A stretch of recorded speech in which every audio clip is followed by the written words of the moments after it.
This is Ryan Connolly from Film Riot, and you're listening to the Go Creative Show. Hey everyone, my name is Ben Consoli. I am a director and owner of BC Media Productions, and this is the Go Creative Show, the show dedicated to creative professionals in the video production, filmmaking, television, and music industries. Today we invite filmmaker Ryan Connolly on the show to talk about his films and hugely successful YouTube channel, Film Riot. The Go Creative Show is supported by Rule Boston Camera, Buy, Rent, Create at Rule.com, NewsShooter.com, essential news for real-world shooters, Hedge.video, the fastest way to back up media, Shutterstock.com, and PremiumBeat.com, premium, royalty-free music and sound. So excited to have Ryan Connolly on the show today. You guys asked, and now you are given it. That which is asked is received. How about that? I've been listening, although it did take like a year and a half to get him on the show. So I guess I'm a little slow to that, but that's okay because he's here now, and we have such a great episode coming up for you guys. We talk about all sorts of stuff. Certainly his work, but we also talk about the stuff he's doing with Film Riot, and we spend a lot of time on kind of old school filmmaking for us that grew up in the 80s, the way that we used to do it. So all you young kids out there that are used to this digital editing and nonlinear editing and all these fancy LED lights and yada, yada, you don't know what it was like back in the day. But Ryan does, and I do, and we talk quite a bit about what it was like on those very, very early days of filmmaking with VCRs and all sorts of popsicle sticks and gum and elastics. And we made films back then, so you guys have it lucky now. You don't even know how lucky you are. But before we get there, I want to talk about Rule Boston Camera. Rule Boston Camera is the place to go to purchase and rent all of your production equipment. I go there all the time. For the past couple projects, we've rented a lot of equipment from Rule. And the thing that's so great about that is you don't just go there, pick up your equipment, throw it in your car and go. You can if you want to, but Rule gives you the support you need to make sure that the equipment you're renting, you fully understand so that you can get the most out of it. You know, when I rent equipment, it's stuff that I don't own, obviously, because I'm renting it. So I may not necessarily know all the ins and outs of it, but the people at Rule do, and you can take advantage of the service that they have. You know, we just did a project that takes place in the look of the piece is supposed to be from the 60s, 70s era. And like I always do, I went to Rule. I'm like, this is the challenge that we have with this project. What kind of equipment package is going to fit? And they helped me. And that's the kind of service that you're just not going to get anywhere else. Now, you pair that with the selection that they have. You know, this company's been in business for over 35 years. So they have so much equipment, you know, a world-class inventory of rental gear, cameras, audio, lighting, grip gear. I mean, it just goes on and on. Certainly a huge selection of Movies, Black Arms, Easy Rigs, all this kind of stuff. They have all the things that you need, and they offer the support to make sure that you're confident using these things. And that sort of pairing is what's going to make your projects that much better. So go there. Rule Boston Camera. You can find them online at rule.com. And lastly, Hedge.video. Hedge.video is the super easy application that lets you back up media on your computer. It's that simple. It really is. It's simple to explain, and it's simple to use. You open up the app, and it's just so intuitive. There really is no learning curve. You know exactly what you need to do when you open this app. You simply select your source, you select your destinations, press a button, and the transfer begins, which is fantastic. And if you have the Hedge Connect app for your phone, you don't even have to sit there and wait for it. It will alert you when the transfer is done, which, by the way, happens very, very fast. It's faster than the Finder. So all you people sort of dragging files in your Finder, you're doing it the old way. Do it the new way. Do it the more efficient way. Do it the optimized way. That's what Hedge is. Now, there is a free version at hedge.video, but here's a little trick. If you go to hedge.video/Go Creative Show, you get 20% off the full price, which is $99. So 20% off of $99 simply by going to hedge.video/Go Creative Show. Now, why would you want the paid version if there's a free version? Here's the thing. The paid version unlocks all of the capabilities. And anybody listening to this show are professionals and enthusiasts, and you want to make sure that the media that you're backing up is being done as quickly as possible as efficiently as possible, and you want that peace of mind knowing that everything was backed up correctly. Plus, you can import multiple sources and send it to multiple destinations. All of that, including the 20% off discount, it just makes it a great buy for you, and you're going to love the application. How about that? So head on over there, hedge.video/go creative show. All right, it's time for our spotlight. Ryan Connolly from Film Riot. Filmmaker Ryan Connolly is equal parts storyteller and teacher because he shares both his work and his methods with the world on his hugely successful YouTube channel, Film Riot. It's a place to be entertained and to learn about the filmmaking industry and Ryan's own unique brand of storytelling. His success and portfolio of work is so inspiring to me, and I know all of you, and I'm so excited to share this interview with Ryan Connolly from Film Riot.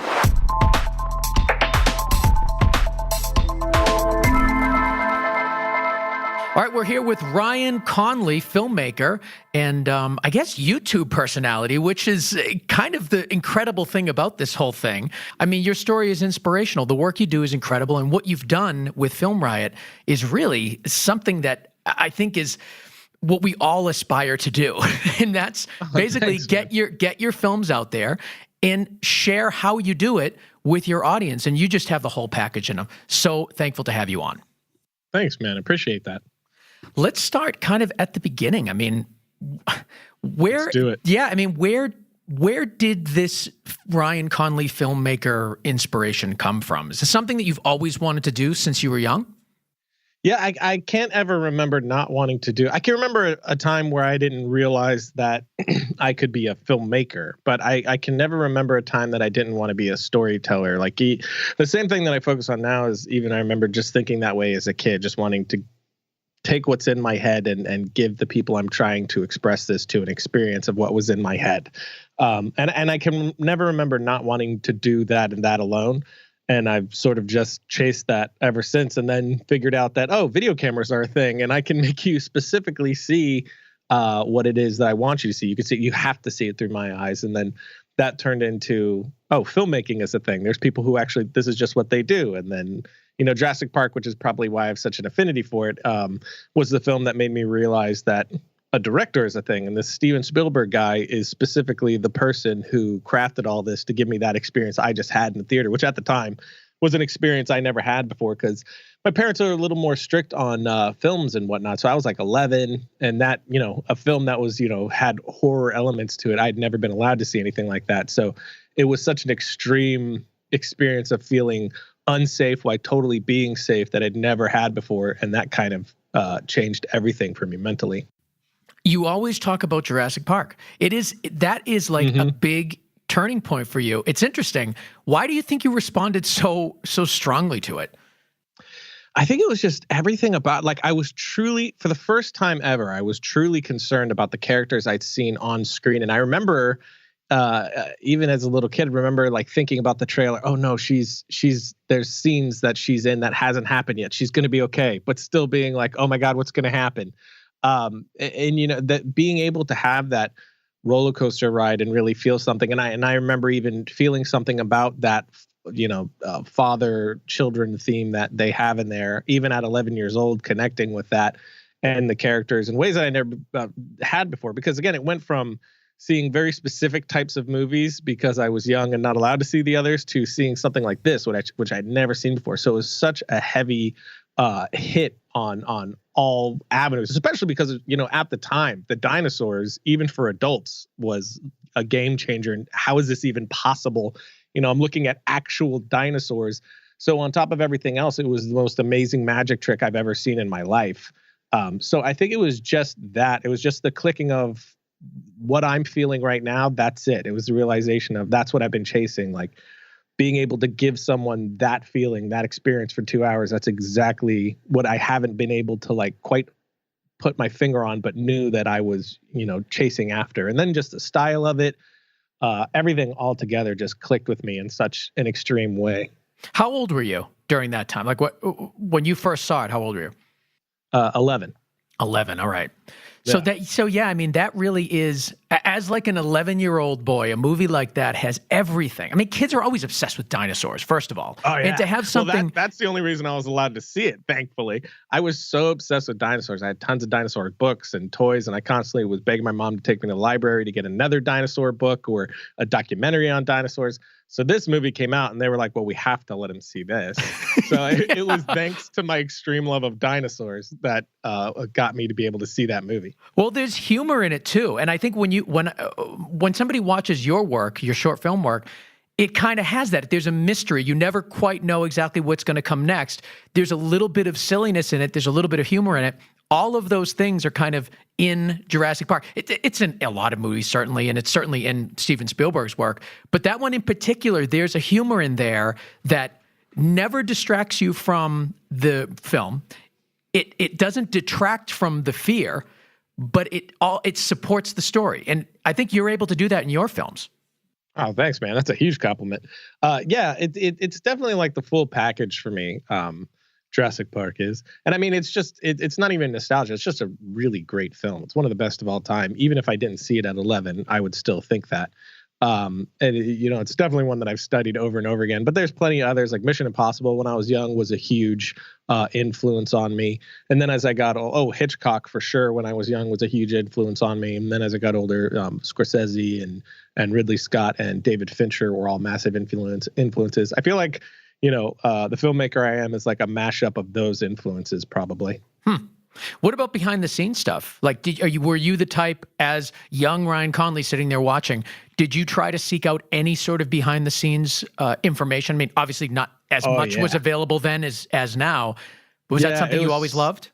It was so hard to come by, but you would be able to, you find the magazines at the library, or whenever my mom went to the grocery store, I'd go over to the magazine section and see if I could find any movie magazines to see what they had in there.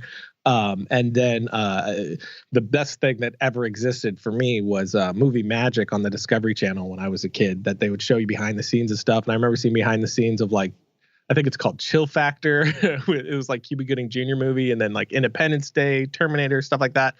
And they would show how they did these, huge effects or, these massive techniques that, you'd have to be in Hollywood to be able to use. But it kind of blew my mind seeing how they did it and what was behind those magic tricks, which then gave me ideas to, well, if I take a firecracker and I take all the powder out of the firecracker, you know what I mean? And did my own stupid little special effects that way, which I thought was great. And we try to do with Film Riot too. It's like we definitely show button by button sometimes, but I try to give more of an overview process, which sometimes people don't like. But I think if you go button by button, if you go every single I dotted and T crossed, well, then I'm just telling you exactly how I did a thing. Whereas the way that I learned was seeing how these guys in Hollywood do it, which I could absolutely not do it that way. And that made me start thinking out of the box on how could I take that and mold it into my own thing and become my own filmmaker, which wasn't the intent at the time. It was just I wanted to do it and I couldn't do it that way. So how could I do it taking the thought process that went into the way that they did it? So taking stuff like that was always really helpful. I wish I had director's commentaries and stuff like that when I was young, but if they were around, I didn't know how to find them at least. Yeah, it was hard to find. And I don't even know if directors really did that. I mean, there wasn't that much of a platform to share, the stories of your work. Plus, also, this is the 80s. It's like people liked the idea of this mysterious, intriguing, film director / celebrity / pop star, whatever, that you don't really know that much about, but you're just watching the stuff that they put out there, but you very rarely got a glimpse into who they really were as people or behind the scenes. And there was this intrigue there that people, me especially, I don't know about you, but I would obsess over that. It's like, I wonder what they're doing. It's like, but now you know what they're doing, and it's still as exciting. But and it's what they're eating. Yeah, exactly. But it's weird. It's like people just didn't have access the way that they do now back then, and I think that added to the mystique of these people and their films. I do too. I always think about that and talk about that with my friends. It's just like that's the one thing that I think is missing now is like the mystery of the coming film or the filmmakers. It's how films were released back in the day and and how even before them coming out, it was a huge event of them coming out, and that was wrapped heavily around all the mystery of it. And it's like, if you wanted to see trailers for that film, you had to watch the show on E where they showed the movie trailers. I forget, that's coming soon, which was on E, the early to mid 90s, I think. And they would show the trailers there, and that was pretty much it, unless you went to the movie theaters, and then you would see trailers and be like, oh, what's this movie? Oh my God. It was just this huge like event for me leading up to the movie, just wanting more info about it, but not being able to get it. So only really being able to think about it. Now it's just like oversharing with movies that are going out. You get 4-minute trailers. You get every behind the scenes photo you could possibly imagine. You got paparazzi photos going out that spoil things. So it's like, it's a totally different thing now, which I'm always wondering, like, how can you bring back that mystery? There's like a little bit of magic lost from what it used to be, which might have just been, the ignorance to the whole process and everything, of course, because, all the secrets are revealed. Now people are just like, oh, that's CG. That's how they did it. Whereas like back then, Matrix comes out and we're all going, how in the hell did they just do that? That's not really a thing anymore. Now they're just like, oh, they use a computer. I know. It is weird. It's like, I think of that. I think of those days in kind of a romantic way. And it's like, and then I think to myself, I'm like, was that just because I was young? Like, did people in their 30s at that time think that was oversharing too, or did they not care? Like, is it something that just hit me because I was young? Because I love hype. You know what I mean? It's like back in those days, I loved hype. When a new single came out and you knew that was the beginning of not just an EP or a series of, weekly singles, that was like an album's coming out. There's a video coming out. Like, it felt very controlled. And the lead up to an album release or a movie, I don't know, there was something so exciting about it because all you could find out about it is that one thing that was distributed. Yeah, exactly. And then even like back in the day, even in the early 2000s, you'd have like, there was always a song attached to the movie, and it was like, oh, here's the movie song. It was like Spider-Man had it, and the Space Jam song, and the Batman song, and there was usually those blockbusters had those songs attached to them. That was a part of it, because then it was like, oh, great, the music video's out for it because you get to see clips from the movie. Yes, exactly. So it's just this whole different method of consuming the pre-release of a film. That's just not the same thing. And plus, now it's like 1,000 movies. You got every indie movie you can think of, plus all the Hollywood films. Plus, you're getting trailers for the films like a year in advance. So it's very, very different. Mm. Did you come from? Not saying I hate it. It's just saying it's different. Well, you certainly can't hate it. This is what you're doing. I mean, the work that you're doing with Film Riot is very much sharing how you do things, and that's why people love it. Do you come from a creative family? Yeah, I mean, pretty much all my brothers and sisters are creative. My mom sings. My dad is, can play any instrument you put in front of him, but not really from a filmmaking or photography side so much. That was like, that was kind of unique to my family, but pretty much every one of my brothers and sisters are very creative in some way. So your passion for films sounds like was supported in the household. Oh yeah.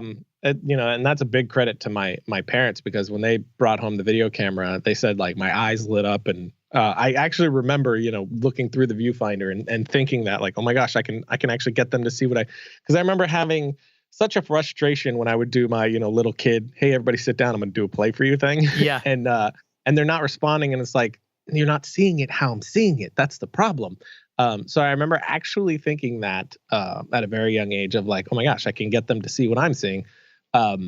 And I guess they recognized that, to their credit, and they would let me use the camera when they wouldn't let, some of my older brothers and sisters even use the camera. And I would just take it off into my room by myself and do my little skits with the camera and my forced perspective, making dinosaurs giant and all that stuff. And they let me do it. And then my dad researched later on when I was like 16-ish and found Adobe and built a computer that'd be fast enough for it, and helped me learn and figure out all that. So they've always been a very big driving force, helping me get to where, I hopefully want to go. God, those old days with like the VHS camcorder or whatever it happens to be for you.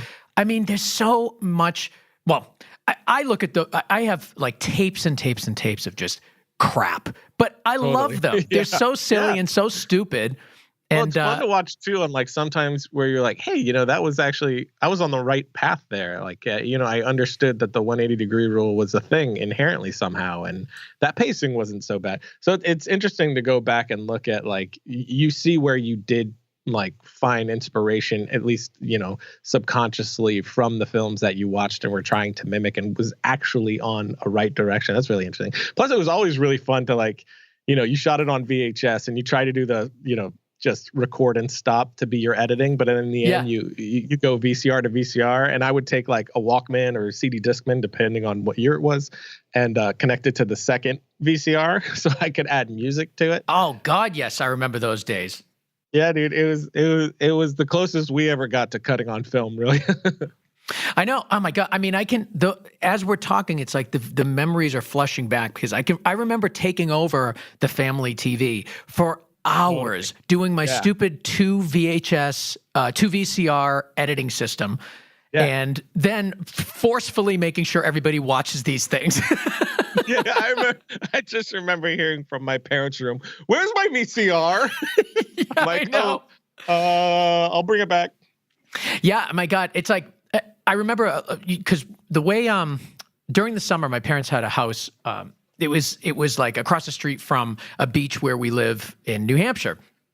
And so every summer was basically like, that was my summer camp. All the kids around the town, we would all just kind of cluster together, hang out in the basement, and like play music and hang out and whatever. And God, for so many of those years where every other household was playing Nintendo on their home system, we were like making little stupid summer movies and taking over the TV and doing this 2 VHS editing system.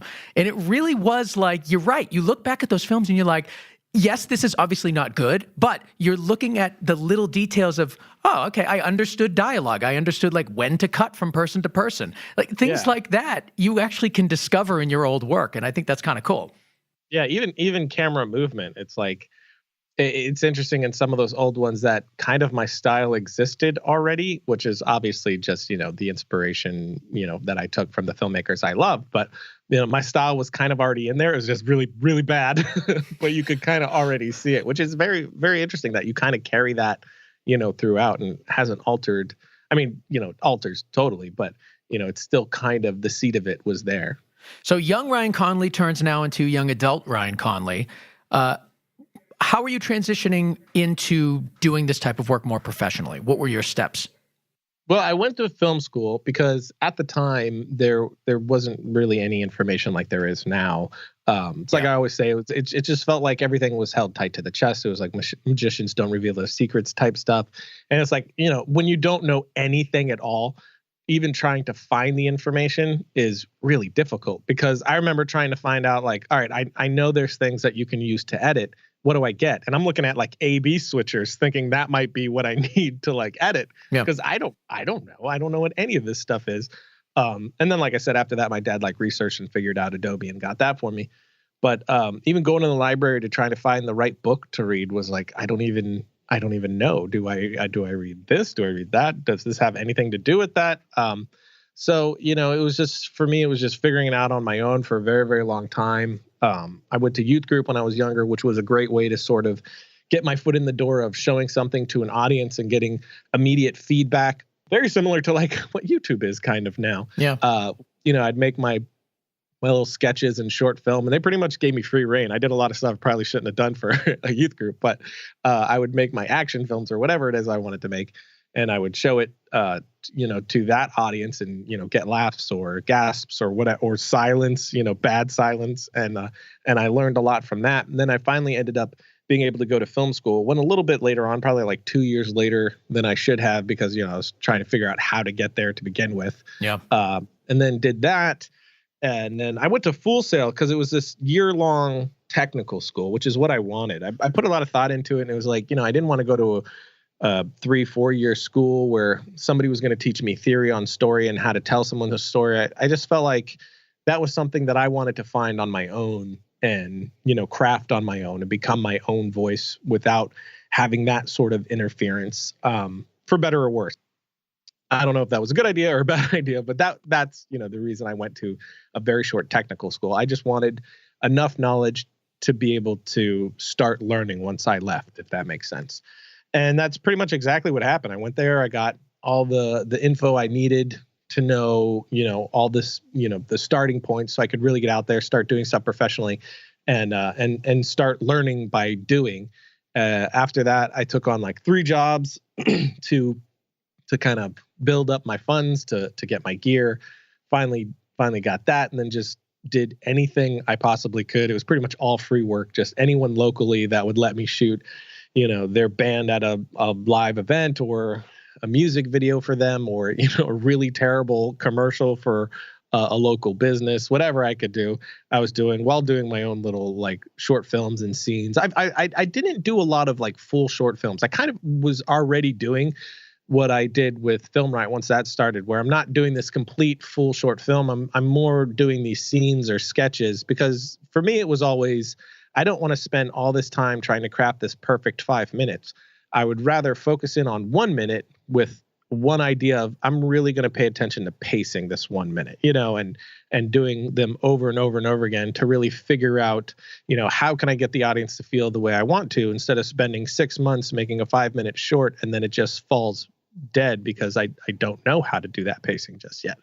Then I did a few short films, and then after that got a job at Alienware, where I ran their video production side, did a lot of advertising type stuff for them. And, I got a lot of free reign because I was the entire production studio. I was everything from pre to post production by myself inside this studio. And so with that, I kind of had free reign as well. So that was another great avenue for learning, because they just let me try things and do things. And I learned a lot there as well. And then after that, I started Film Riot, and everything else is pretty much online.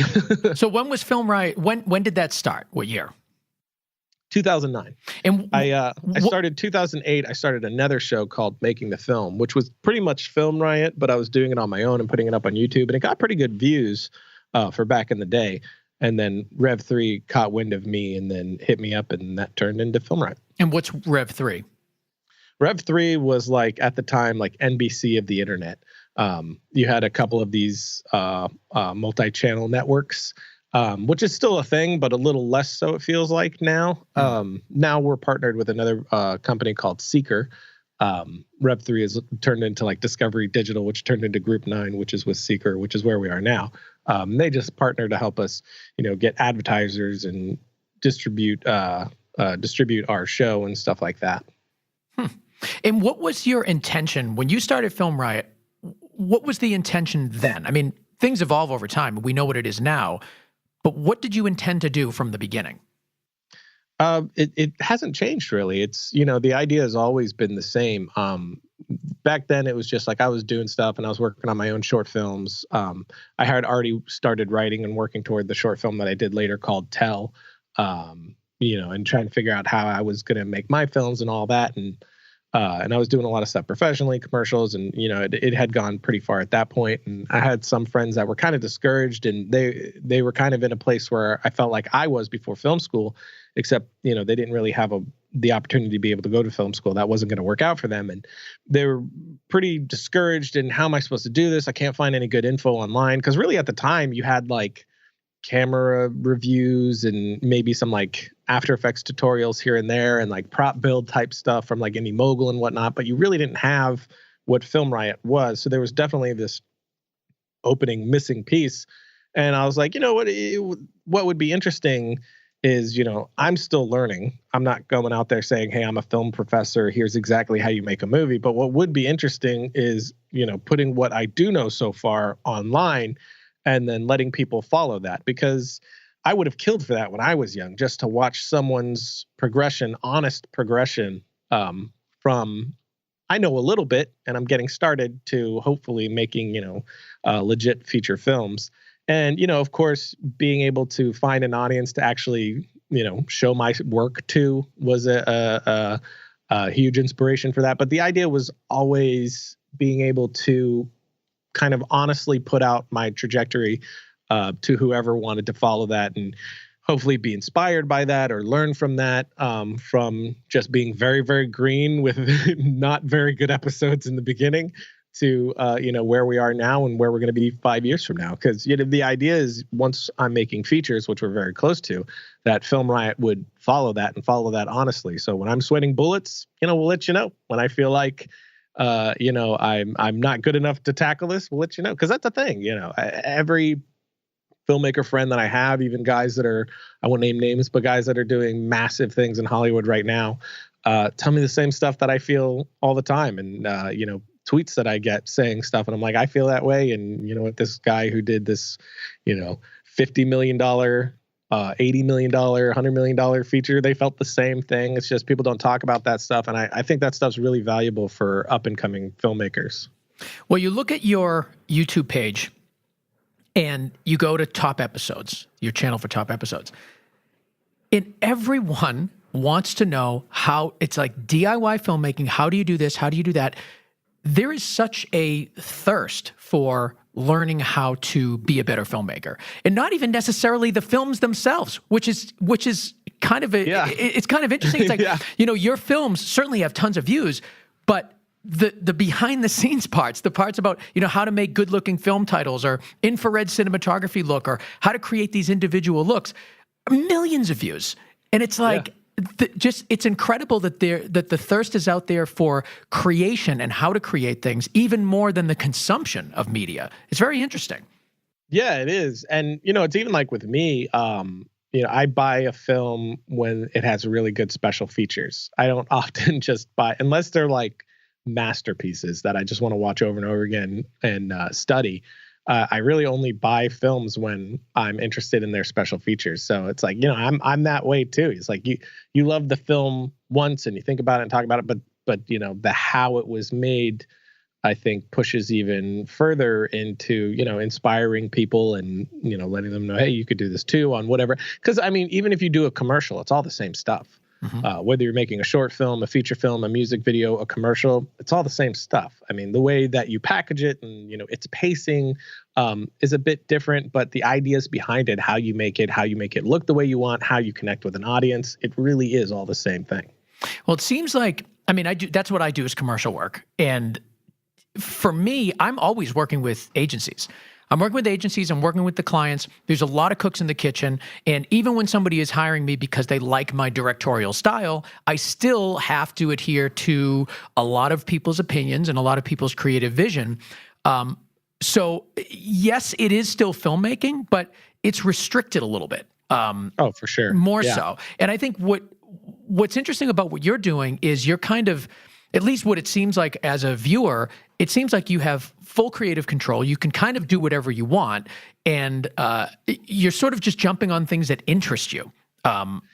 Yeah, for sure. And, that is the one avenue that I did leave out about, the inspiration for starting this is I've always, even before Film Riot or making the film, even knowing I was going to do those, I always had hoped to create my company, Trying Films, and make films the way I wanted to make them. So if I thought something was a good idea, there's no one to tell me no. There's people that can tell me that they think it's a bad idea, but it's still my decision, to do it or not a producer who can stop me, and be like, no, we don't want to do that. You can't do it. Or, when we're in the editing room and they're like, we don't like how this is pacing up. And I'm like, I do. So, having that control is amazing and mildly unheard of, especially, at the level that I'm at, where it's just, not far along at all, very low level, somebody who hasn't even made a feature. So if I can make a feature that way, that'd be amazing. I mean, of course, if a studio comes to call, and I'm not saying no, I am in. Yes, please. But, being able to make a film that way, or just, Film Riot that way, the latest episode is just so much fun to mess around with ideas. And there's such a safety net there. It's kind of like what I'm always telling people, just make stuff and put it online, even if only 20 people watch, see how that 20 people reacted. And it's just fun to make stuff with that safety net. There's no real money on the line. You're not losing any money if this episode gets 20 views or 200,000 views. It's like, just make a thing. And that's kind of been, a big driving force for me as well with Film Riot. As much as we're getting our information out there, even in, whatever episodes where we're just, doing a DIY slider, which is like one of our top episodes, there's still stuff in there that we're trying, and as far as like how we're pacing it, how we're delivering the information. And I've found personally that all that stuff translates over into how you tell a story, because you're telling a story of how we made this thing. You're still telling a story, and you still got to keep an audience involved. You still got to keep good pacing, because if the editing isn't right, then it feels slow and people don't want to watch it, even though the content's interesting. So all that stuff has kind of revolved around that same little universe for me. You think it's important for filmmakers, directors, cinematographers to know how to edit? Oh, definitely. I think, especially for a director, I think you need to know how to edit. Me personally, it's important to know lenses, know how to use the camera, and be in front of the camera as well. What it feels like to be, acting in front of the lens. How your actors feel, because it is a very insecure place to be, especially when you're more in the indie realm of things. I'm always surprised by, I work with a lot of creative directors, and I'm always surprised by how many of them don't know editing. They're not an editor. They've never really made films but they're directing the creative of this campaign. It's very interesting to me. Some of them, even without experience, still have a pretty good insight, but I don't know. It's like, I think I'm hoping that's kind of a trend that's going out of style. Now that, of course, you can just get editing software so inexpensively. But I don't know. It's always weird to me when people don't want to have an understanding of the different areas that they're controlling as a creative director. Do you find that as well? Well, do you do client work, or is it mostly just your own stuff? I used to do client work. Thankfully, I don't anymore. I guess, technically we kind of do, because we still have sponsors and stuff that we do things with. So yeah, I kind of do client work, not in a traditional sense, but I definitely do client work, and there's definitely a little give and take there. Yeah. Thankfully, all the people that I do work with now are people that I work with just because I really do believe in their products, especially if we're promoting anything on Film Riot. I'm very, very picky, especially if it has anything to do with the film world, but really anything at all. If I don't believe in it, I don't do it. Like a lot of beer ads have wanted to be on our show, but I know we have like 11-year-olds and 12-year-olds watching the show, as well as, industry professionals. So I'm not wanting to put out a Budweiser ad for, a 12-year-old. So I've always locked that down. But just any product that I don't like, there's been plenty of stuff that did sponsor for a little bit, and I didn't like what was going on with the company, so I shut that down. So I've always been very, very picky about, who's sponsoring our show, but especially when it comes to film gear. If I don't really like the gear or the software, I'm definitely not putting it on the show, even if they want to give us money for, the short film that we're making or whatever. It's just, I don't go that route. I think that's kind of a slippery slope.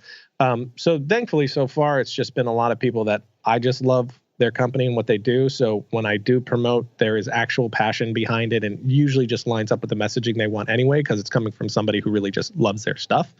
But also we've been lucky enough to just, most of the people that we work with just usually just give us free rein and trust us and kind of back off. So I haven't had to deal with, some of the typical client nightmares that I'm sure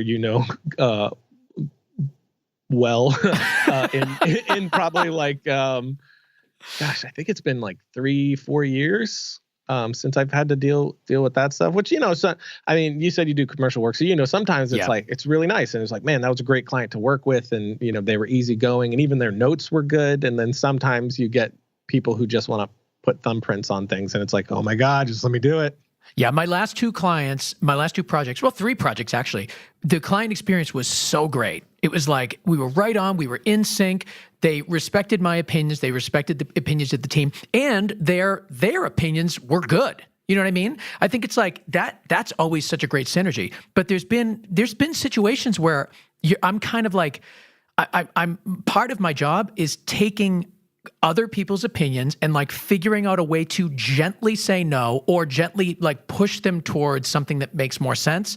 And there's a lot of balancing those types of relationships on set, in addition to the actual directing, which they're hiring me for. So it's that for me is kind of an interesting balance in the commercial work.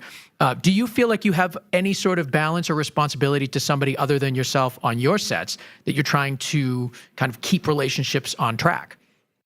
Oh, sure. You have, the cinematographer and the actors for sure is, that's a marriage of ideas and collaboration. And, the cinematographer is painting that picture that you want to do. And hopefully you're on the same page before time. And But I mean, you have different tastes for sure. And I do like to work with people that don't usually do the genre that I'm doing. I think it ends up being pretty interesting. Like the thing I just shot, the cinematographer hadn't done action before. And I just think that's an interesting thing to go about because, it's like I'm steering the ship of, I know how this is going to work to make this exciting. I've done this before, but him bringing, his aesthetic to the whole thing from somebody who doesn't do that makes it feel like something that'll be a little more unique than somebody who's done a bunch of action is like, oh, I know exactly how I'm going to, film this fight scene because I've done a fight scene 20 times before. But, he has ideas and, he wants his work to be beautiful, obviously. So he's protecting the integrity of the image, but also wanting to give me what I want. So there is, of course, that give and take there. And, sometimes, there's definitely compromises to be made. And sometimes, it is like, no, we're doing this and here's why. But I've never had a problem because, all the collaborators that I've had, there's a lot of trust between us and we get on the same page before time. And then I just always make sure I have a reasoning. So I'm not saying no because I don't like it and I don't know why. I'm saying no, I don't like it and here's why. And it has to do with the story. The camera can't be here right now, and this is why. Here's what the character's thinking. Here's what the next shot is going to be. Here's what happens in the next scene. And we need it to be this lens because we need this compression to the world because the character's in this mindset, and this is what I want the audience to think. And when you have those answers, when you know very, very specifically what you're trying to accomplish and why, I rarely get any pushback. And same goes with the actors. I'm also the writer. On all my films. So I have a very specific idea of how this scene should be and who the character is and why they're doing what they're doing. So I'm able to convey that to them, but they're their own person. And I've hired them to also invent this character and they can't become what it is that I wrote completely. They're going to take that and they're going to evolve it into something else. That's going to be a mixture of who they are and who this character was that I wrote. And, you have to be open to that, to also sort of, lean into that they're not going to say it the way that you wrote it exactly. They're going to say it, what was written in the way that they say what was written. You know what I mean? So there's that give and take there as well. And then, I'm staying because once I have stuff written, it's kind of like, well, that's the dialogue. Yeah. But yeah.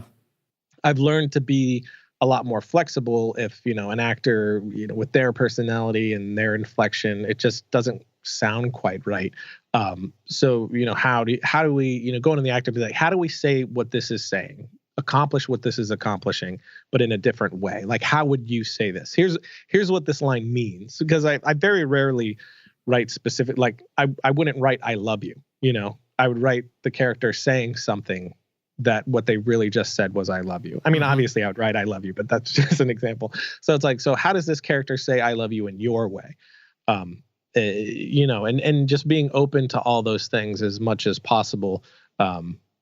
Specifically, I think with the actor and the cinematographer, but I mean, it goes across the board. When you have a big stunt team, you're working with the stunt coordinator in the same way, and not even creatively sometimes, like definitely creatively with the stunt coordinator, but also technically and for safety's sake, because technically, okay, the guys are actually pulling the ropes over here, so your cameras can't be looking this way because we're going to get all these people in the shot. So now we have to be on this side of the line. We don't really have a choice. There's these technical issues you have to work around, or, I know you want this shot, but you actually have to be 40 feet back and, covered in this to get this moment because there's going to be shrapnel going off when the explosion happens or whatever it is. So it's always fluctuating, and sometimes it's compromise, and sometimes you just have no choice because it's either safety's sake or this is how this has to happen for a technical reason.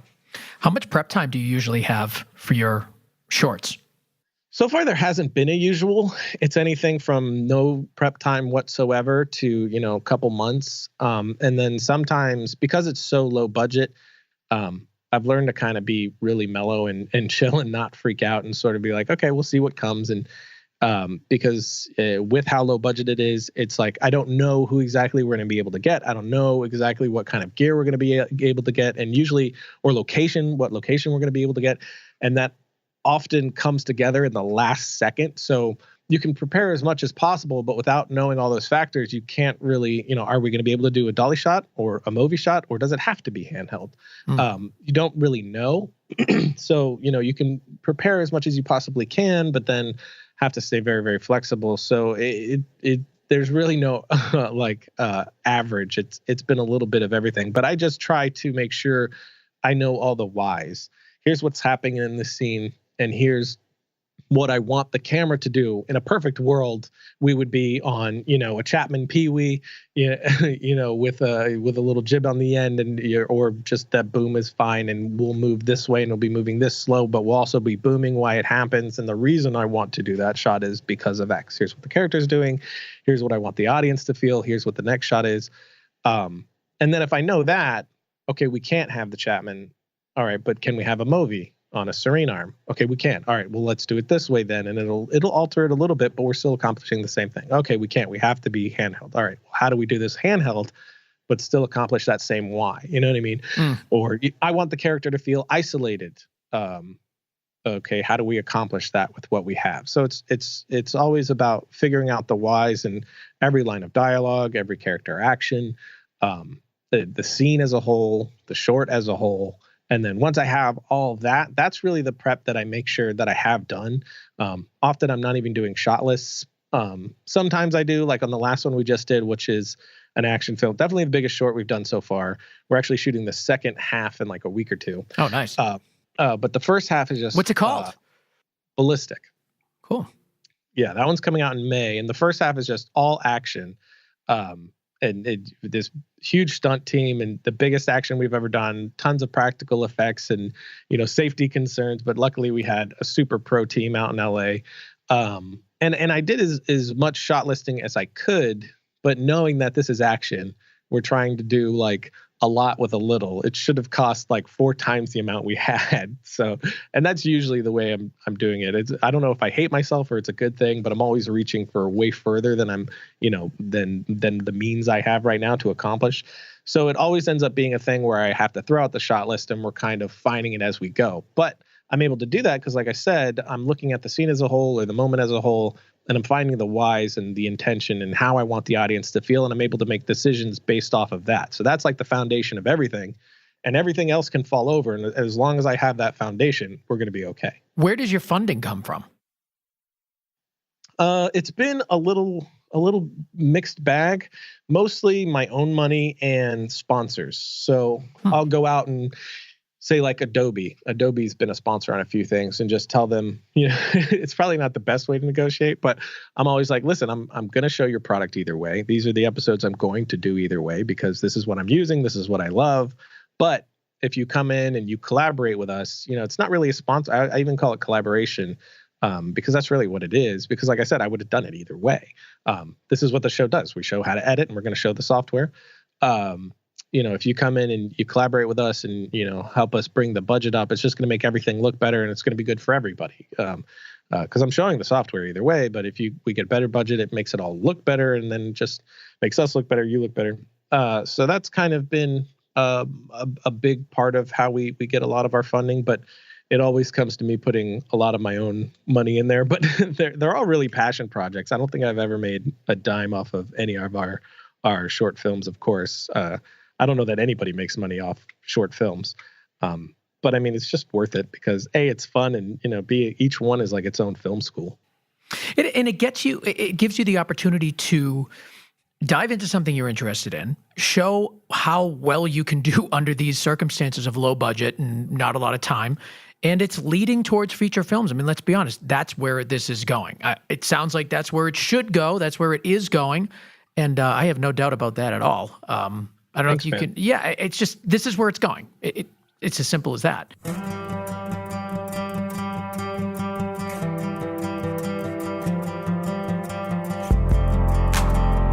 You are listening to the PremiumBeat.com Song of the Week. It's called Our Destiny by Hartley. Premium Beat is the place to go for all of your royalty-free music and sound effects. We don't talk about sound effects that often, but I use them quite a bit for sound effects. They've just recently updated their website, and man, is this thing nice. It is so fast. They have a great selection of key commands as well, so you can just very easily browse through tracks. Make your selections, create playlists. It is a fantastic and intuitive website. But the most important thing is the quality of the music, right? If the music stinks, you're not going to go there anyway. But that's not the case. The music over there is wonderful. And the price, $49 a track. Are you kidding me? And it's not just the single track.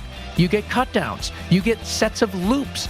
So when you buy a track from Premium Beat, you have all the assets to customize the track to your project seamlessly. So head over there, premiumbeat.com, or to our website, gocreativeshow.com, to download this track, the Song of the Week.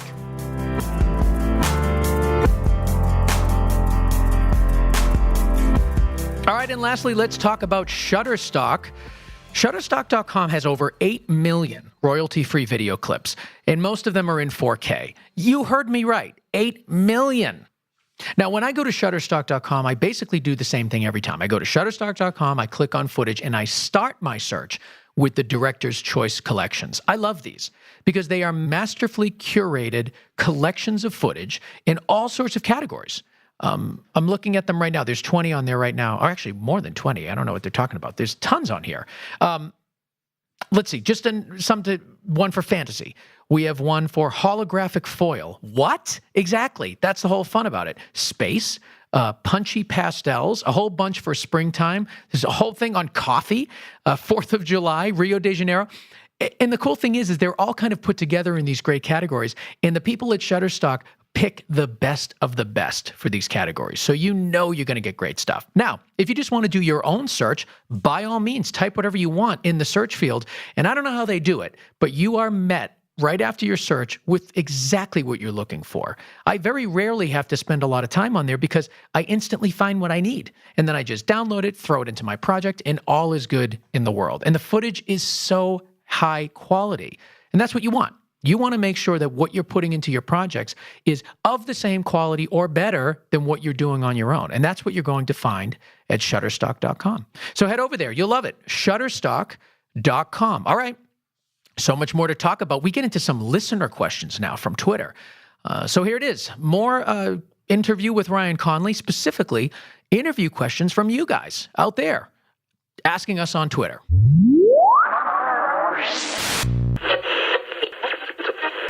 We have some questions from Twitter if you want to take a couple minutes and bang through some of these.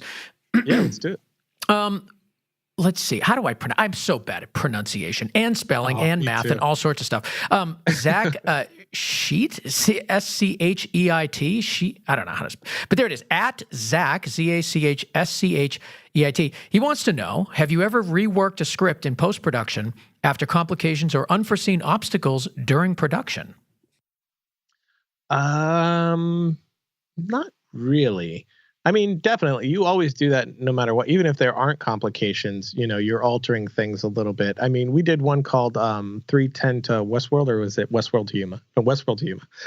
We did one like that, and I changed the ending a lot from the initial intention because it just didn't work. But there's always stuff that's like, well, that didn't work, and then you alter it around a little bit, and the character said this dialogue is now saying it 2 lines later. And I've edited some other works that I've done that a lot more radically. But with my stuff, not as much. But you're definitely changing how it's like they say. It's not my line. This is a very old saying, but you write the film 3 times when you're writing the script, when you're directing the film, and when you're editing the film. So yeah. Editing is definitely always a rewrite, whether there's complications or not. Yeah, that makes sense. And you're probably rewriting on set more than in post because the complications would come up during shooting, I guess. That is very true. That always happens where it's like, okay, we can't do this. Well, it's kind of like what I was saying before. What was the initial intention? All right, we could pull that off by doing it this way instead. Well, I know we don't have enough time. Let's cut this, and it's no longer going to be this big fight that leads to this. He'll just throw her, and bam, she's there. I know with me, I've done a whole string of 15-second ads in the past couple of months, and wow, when you actually listen to someone read your script out loud, or not my script, but read a script out loud, and you're like, God damn, this thing is 18 seconds. We've got to cut this. How do we do it? Like, Yeah. I mean, no matter how many times you read it to yourself in your office, and it could be 14 and a half, when it's actually happening on set, you need to do rewrites. It just happens. I mean, in our case, we're only taking a few words out, but still, each word is precious, and it's really the same. It's the same no matter what you're doing. All right, so that's it's even like what we talked about before. It's like, this actor says those lines and it's just not working. So it's like, you just rework those things as you go. Absolutely. All right, what do we have here? What is the best way to overcome mishaps? Everybody wants to know how to fix problems. This is Braden at Braden. ATHALON. Okay, so obviously I'm not going to sit here. I can't just sit here and read everyone's Twitter handle because they're all over the place. But if you go to me at Ben Consoli, you'll find the tweet that I put out saying I'm interviewing Ryan, and you'll see all the replies. And these are the people who we're referencing here. But the question is, what is the best way to overcome mishaps on set and keep a high morale when everything's going wrong? That's a good question. What do you think? That one is easy and hard all at the same time. It's just, it all trickles down. Your attitude is going to trickle down to everyone else because they're looking at you. Is he freaking out? No, he's joking around. Oh, well, then we're probably fine then. Because, you're the keeper of the story. You're the one that knows what's going on. It's like we're doing all these things and no one's really fully seeing how this scene is going to come together but you. So if you're still happy and you're joking, hey, guy, no worries. This is what we'll do. This is how we'll fix it. And you move quickly. That keeps things moving nicely. It's just everybody wants whoever, even sets that I've been on where I'm not the director. I want the director to be, the leader who's, telling us all, hey, it's going to be all right. We got this, keeping a cool head and just keep things moving in that way. And when it happens, like I said, it just trickles down to everyone, to every department head, and that's how they're acting. And if anybody's not acting that way, just taking them aside, be like, hey man, don't worry about it. This is what we're doing. That's happened on sets where it's like there's, we take it to the side for a little powwow on, hey, here's what's going on. Everybody just calm down. It's fine. Don't worry about it. We're going to get this. And when things go, horribly wrong and something was supposed to happen and you only got one take at it and it didn't happen the way it was supposed to happen, and you can't redo it, those things, I don't freak out. I lean into them. I'm like, all right, well, that's what happened. That's what happened. And that's now what happens in the film. So how do we take that and keep moving? How do we connect that to where we need to go now? Because that's what happened. There's no one doing it. When you're in low budget, there's, that happens quite a bit. Or, hey, we need a whole extra day and we're not getting it. So how do we figure this out? What can we cut? So again, it's just leaning into the issues and using those as a creative driving force to alter things and keep things moving. And I've never not finished a film, even though on every one that I've ever done, I thought there's no way we're finishing this thing, but we always end up doing that because again, you just lean into those problems and use that as the driving force for your creativity, and you just keep a level head and keep calm. Let yourself panic for 10 seconds inside. Don't let anyone else see it, and then you just keep moving. Always have an answer. And again, not to keep bringing it back, but it shocks me how many people don't have that foundation. But that foundation of your intention in every single moment of that story is going to help you keep a cool head and be like, okay, don't think it absolutely has to be a black Ford Explorer. Well, why? You know what I mean? Like, what does this car need to feel like for the audience? And there's several cars that can do that and several colors that can do that. So, I mean, that's a dumb example, but hopefully you get what I'm saying. You don't lock yourself into a specific arbitrary idea. You lock yourself into a very specific intention and feeling you want to convey to your audience. And that'll help you drive everything, and again, lean into those issues to make those issues become, maybe some of the best stuff in your film. Wesley Mellott asks, what's your biggest piece of advice for YouTube filmmakers to promote their work? So not necessarily how to keep a good YouTube channel and what types of content, but how to promote the work that they've done. I really think the best way to promote your work is to make the best stuff you can possibly make. Then go around interacting with other people online, not being like, hey, watch my stuff, but, just commenting on their stuff and being a part of the community, posting your stuff out as much as you can. And, it might be that your work isn't quite there yet. You need to keep going and keep working at it and refining your stuff to get it to the level it needs to be.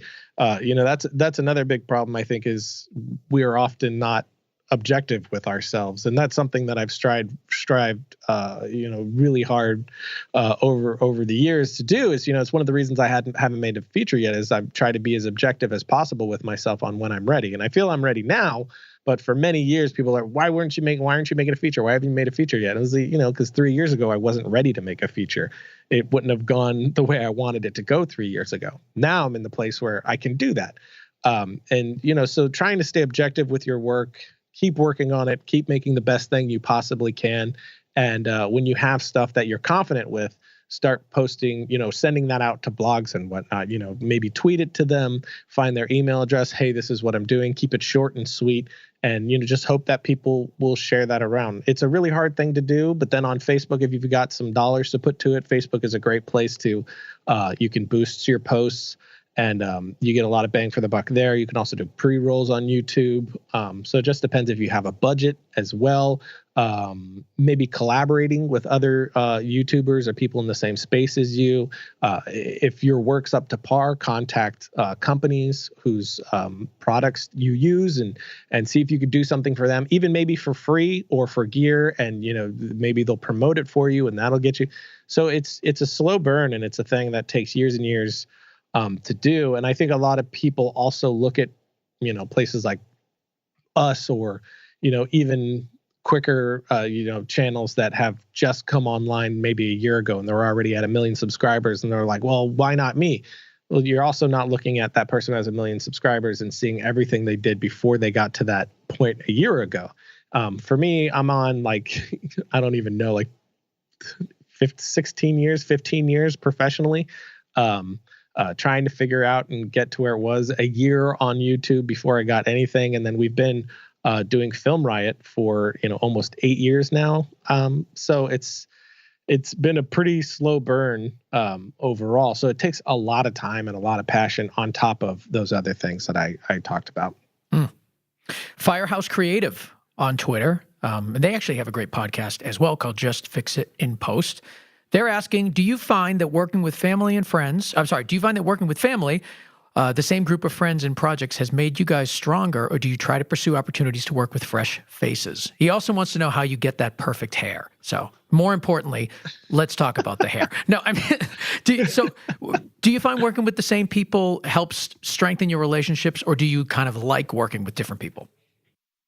I either or. I mean, I definitely have, that core group of people, especially, with family that you can really, really trust and know have your back and aren't going to, do anything underhanded toward you or the project as a whole. So that's nice to have that trust built in there for sure. As far as in front of the camera, when it comes to my short films, I like to try to get fresh faces in there, especially because, we do a lot of stuff for my audience. So they know Josh. So, if I'm using him over and over again, they're just seeing Josh over and over again. And, it's nice to mix that up. Mm-hmm. And then, Josh isn't going to be the perfect person for every character, obviously. I don't think he's been in the last few shorts because it's just those characters didn't fit him specifically.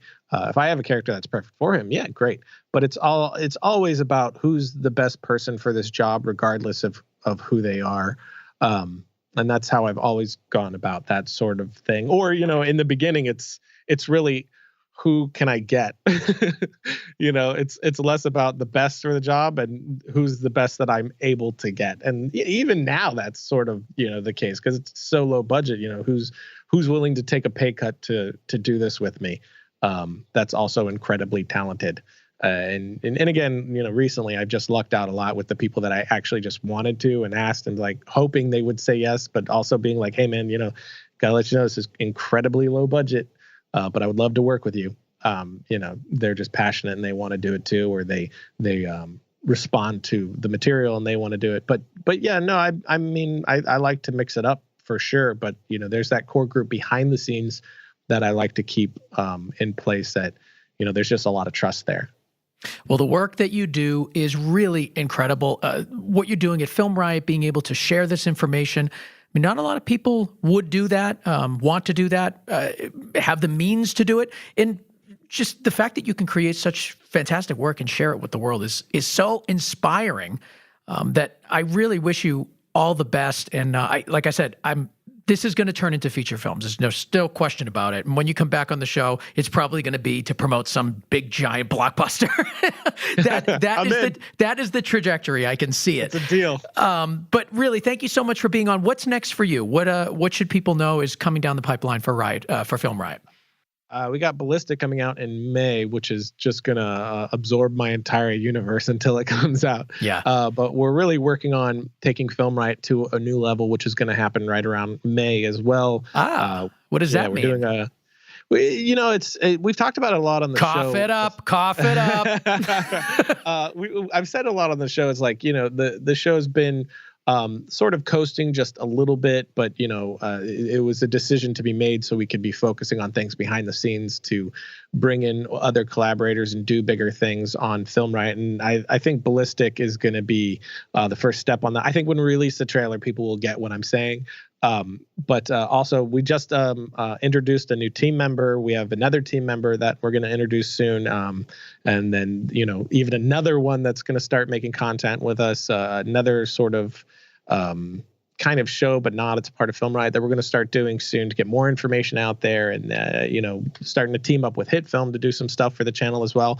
So trying to diversify everything a bit more, get more voices in there, stuff that I've been talking about for years that I've been trying to get together. We're going to start doing this year, and really, up the production value, up the information, just get everything up to a whole new level, and get the show to really where I've wanted it to be, back to where it should be.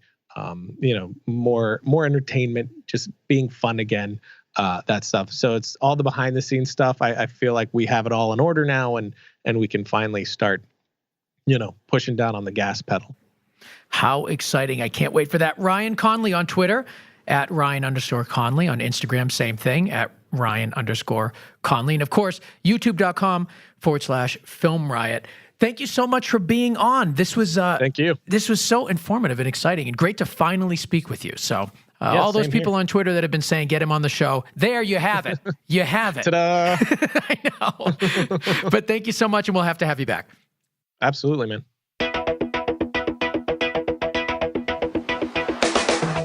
Inspiring. That's all I can really say. I look at Ryan Connolly's work. I love it. And then I look at his YouTube page, and I'm like, wow. I would love to do something like that. And I hope to one day. And I know you guys are out there doing it right now. So please use Ryan as an example. You can do this. People want to know what you are working on, and they want to know what your opinion is.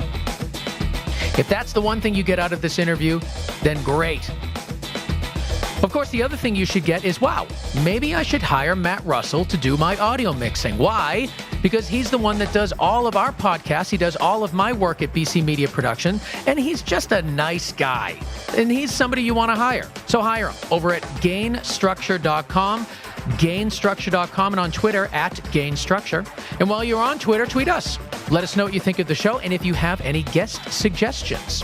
Of course, I want to thank our sponsors, Hedge.video, Rule Boston Camera, Newsshooter.com, Shutterstock, and PremiumBeat.com. Without these people, the show wouldn't exist. And that would stink. We'll see you guys next week. Bye-bye.